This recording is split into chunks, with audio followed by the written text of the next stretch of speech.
Here is question 11 from our quiz on trigonometric ratios and angles. I realize that some of you have not done reciprocal trigonometric ratios. So for them, this is the question, right? Question number 10 had reciprocal trigonometric functions.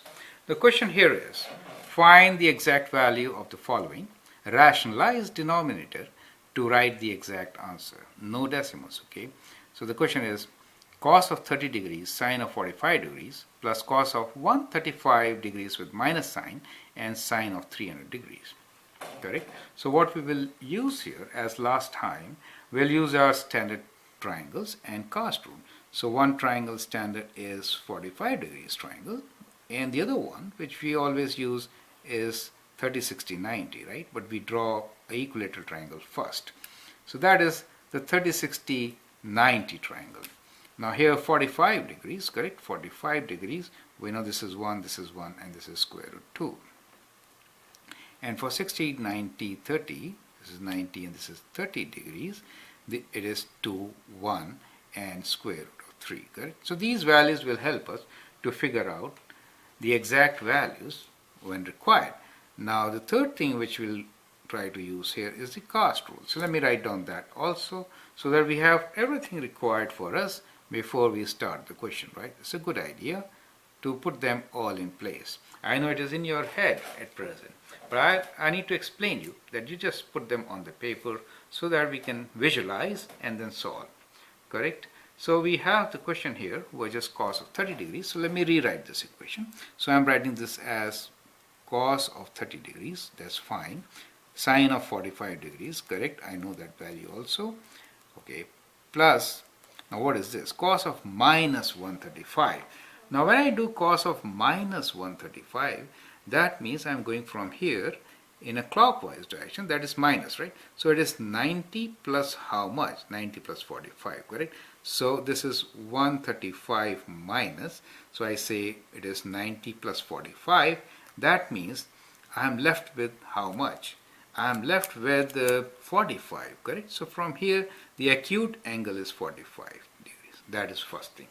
So I know I can write this as cos of 45 degrees, right? As an acute angle.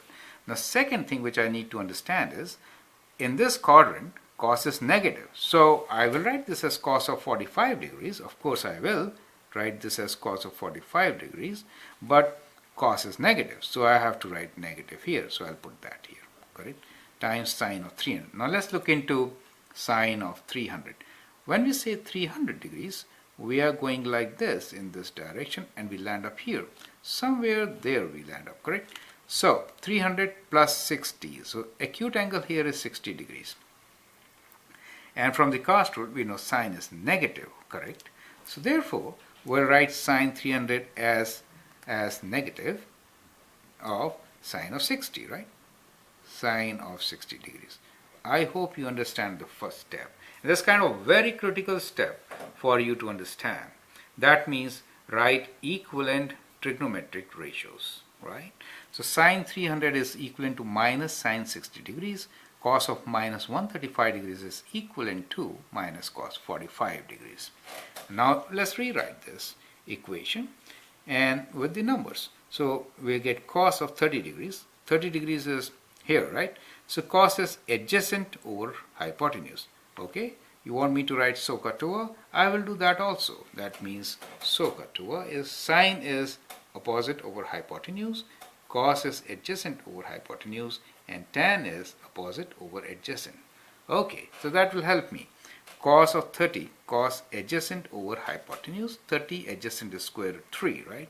So we will write here square root 3 over hypotenuse from here is 2. Sine 45, correct. So opposite over hypotenuse, it is 1 over square root of 2. Now minus minus becomes plus, so I keep plus here. And cos of 45 is adjacent over hypotenuse, so I write 1 over square root 2. Sine of 60, opposite over hypotenuse, right? So its opposite is square root 3 over hypotenuse of 2, right? So that's what we get. Now if you see, the denominators are different. Oh, they are same, correct, good job. So we get the same denominator, so it's easy for us 2 square root 2 is the denominator, and the numerator is also same. Square root 3 plus square root 3 is 2 square root 3. Perfect. So 2 and 2 cancel, and what we get is square root 3 over square root 2. So that is kind of our answer. But if you read the question properly, it says rationalize. Now I've seen students leaving at this stage. So what does rationalize mean? Rationalize means you have to multiply by square root 2 here, right? We don't want to see radicals in the denominator. That is the whole exercise, correct? So if you do that, then you get your answer. And let me write down that answer. So this step is called rationalization. So you get square root of 6 in the numerator, and square root 2 times square root 2 is 2. So half of square root of 6.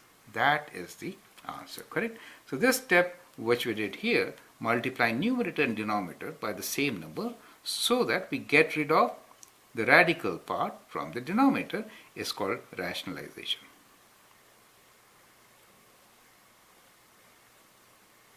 Correct? So we rationalize and then we write down our answer and we say, well, this answer is equals to square root of 6 over 2, right? So that's how we solve it. I hope that's absolutely clear. So go through it once again and understand how we translated these trigonometric ratios into their equivalent ratios and how did we rationalize to write down the final answer. Okay, thank you.